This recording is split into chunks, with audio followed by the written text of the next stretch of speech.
조갑제 TV 시청자 여러분 안녕하십니까? 2021년 12월 21일 저녁 6시입니다. 우리나라에서 justice, 정의를 말할 자격이 없는 사람 랭킹을 내면은 어뜸에 올랐을 사람이 이재명 후보입니다. 이재명 후보는 우선 법을 4번 위반해가지고 유죄 선고를 받은 적이 있습니다. 보통 사람은 평생 한 번 하기도 힘든 유죄 선고를 4번이나 받았어요. 그 죄명도 아주 문제입니다. 검사 사칭, 무고, 음주운전, 특수공무집행방해. 그런데 한 번도 잘못했다고 인정을 하지 않습니다. 진심으로. 겉으로는 하나마나한 사과 비슷한 걸 하긴 하는데 진심이 실리지 않습니다. 그런데 정의란 무엇인가라는 책을 쓴 이 샌델 교수와 이재명 후보가 정의를 놓고 대답을 했다고 그럽니다. 형사와 강도가 같이 앉아서 대담하는 것에 비교하고 싶지만은 그런 비유는 조금 보류하겠습니다만은 어쨌든 어울리지 않는 조합입니다. 한국처럼 정의를 좋아하고 정의를 남발하는 사람이 없죠. 특히 정치인들이 제일 좋아하는 말이 정의입니다. 정의, justice. 그런데 정의는 영어로는 justice입니다. 그런데 justice는 두 가지 의미가 있습니다. 정의라는 말도 있고 법이라는 말도 있습니다. 그래서 법무부를 justice department라고 그래요. 즉 우리나라에서는 자기가 정의롭다고 생각하면 그게 정의예요. 이게 이재명식 정의입니다. 그러나 객관적인 것으로서의 정의는 그게 바로 법입니다. 그럼 쉽게 말하면 법을 지키는 것이 정의고 법을 공정하게 운영하는 게 정의입니다. 그럼 이 기준에 전혀 맞지 않는 사람이 이재명 후보인데 정의란 무엇인가라는 유명한 책을 쓴 샌델 교수와 만나서 무슨 대화가 오고 갔겠느냐 궁금하던 차에 윤희숙 전 국민의힘 국회의원이 딱 요약해가지고 한 펀치를 날렸습니다. 오늘 샌델 교수와 이재명 후보의 대담을 보셨는지요? 요즘 웃을 일이 없다 싶으신 분들에게 강추드립니다. 55분 지점입니다. 샌델 교수는 오늘의 가장 중요한 질문을 던졌습니다. 정치인으로서 응당 치열하게 고민했어야 할 질문이지요. 한국을 방문했을 때 젊은이들이 불평등과 불공정에 대해 큰 갈증을 갖고 있으며 깊이 고민하고 있다는 것을 느꼈습니다. 그러나 한국뿐 아니라 전 세계의 젊은이들은 자신들의 이런 고민을 정치가들이 공감하지 못하고 있다고 생각해 다른 수단에 눈을 돌리고 있습니다. 이 문제에 대한 전 사회적인 정치적 논의가 대대적으로 이루어지지 못하는 이유가 무엇이며 이를 위해 무엇을 해야 한다고 생각하십니까?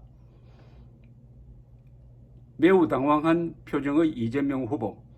교수님은 저를 알 리가 없지만 저는 교수님을 잘 알고 익숙하게 느낍니다. 친절한 교수님 같이 느껴집니다. 시간이 화살처럼 흘러갔네요. 제가 질문 하나 더 드릴게요. 이렇게 말했다는 겁니다. 이런 행사를 기획한 민주당의 의도가 무엇이었든 간에 확실한 것은 이재명 후보와 샌델 교수가 공감하기에 참 멀고도 먼 상대라는 점을 전혀 이해하지 못하고 있다는 것입니다. 오늘 또 샌델 교수는 세상이 불공정해지는 이유로 성공에 대한 우리의 태도를 지적했습니다. 자신의 성공이 오로지 스스로 노력한 결과물이라 생각하는 오만 때문에 구조적 불공정, 시작점의 불평등을 인지하지 않는다는 것이지요. 이재명 후보는 그런 오만의 대표적 인물입니다. 그는 자신의 가족까지 비천하다고 끌어내리면서 자신을 흙수저가 아니라 무수저를 가지고 성공한 인물이라 자랑합니다. 그러나 대학 등록률이 2%에 불과했던 1950년대 초 대학 중퇴했던 그의 부친은 엄청난 엘리트였습니다. 돈을 물려주는 것만이 집안 환경이 아닙니다.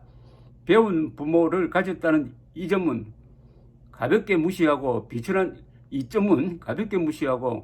비천한 출신이라고 자신만 끌어올리는 것이 바로 샌델 교수가 지적하는 성공한 자들의 오만입니다. 훌륭한 분을 모셔다가 코미디를 찍은 민주당과 이재명 후보에게 뭐라 말씀을 드려야 할지. 지난 9월 이재명 후보가 페이스북에 글을 올렸는데, 정치인의 도덕성이라는 제목의 글을 올렸는데, 여기에 이런 내용이 있습니다. 정치에 입문한 이래 단 한 번 사적 목적으로 권한을 남용한 바 없다. 무결점이라는 거죠. 그러면서 토건 마피아들과 파크뷰 특혜 분양 용도 변경 저집 전쟁을 했대요. 방송 PD의 검사 사칭을 도와줬다는 해괴한 전과가 생겼고, 이게 반성이 없습니다. 해괴한 전과랍니다. 방송 PD가 검사 사칭하는 걸 옆에서 도와준 게 바로 이재명 씨에게 적용된 확정 판결로 나온 전과인데, 그 전과가 해괴하답니다. 자신에게 불리한 대법원 판결을 해괴하답니다. 그러니까 이 사람의 법 감정은 자신에게 유리하면 그게 정이고, 자신에게 불리하게 적용된 법은 불이다, 이겁니다. 이런 사람이 대통령 되면 어떻게 되겠습니까? 공공병원 설립운동 나섰다가 특수공무집행방해로 수배되었다. 아니, 이게 말이 됩니까? 공공병원 설립운동에 나섰는데 왜 특수공무집행방해로 수배됩니까? 설립운동을 한다면서 다중을 동원해가지고 공무집행방해를 했다. 이게 바로 특수공무집행방해거든요. 그런데 폭력을 행사했다는 것을 싹 빼버리고 설립운동 나섰다가 특수공무집행방해로 수배되었다고 완전히 이 사식당국에 뒤집어 씌워버립니다. 이런 사람이 정의로운 사람 맞습니까? 아닙니까? 이렇게 법을 무시한 사람이 정의로운 사람이냐 아니냐는 겁니다. 또 이런 이 대목이 또 있네요. 아마 제게 단 한 톨의 먼지나 단돈 1원의 부정부패라도 있었다면 결코 살아남지 못했을 것입니다.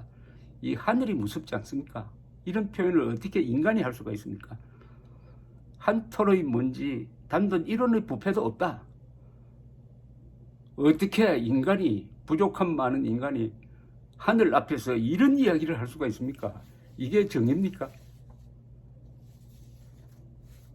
오늘 참 정의란 무엇인가를 쓴 샌델, 이분 참 고생했네요. 정의는 이렇게 정의할 수도 있습니다. 정의는 진실에 기초해야 합니다. 그래서 순서가 이래야 됩니다. 자유민주주의 나라에서는 제일 밑에 진실입니다. 그 위에 정의를 세워야 합니다. 즉 법을 세워야 합니다. 그 위에 자유가 서는 겁니다. 진실 위에 선 법치가 자유를 지킬 수 있다. 그런데 이재명 씨는 어떤 사람이냐? 정의 위에 사실을 세우려고 합니다.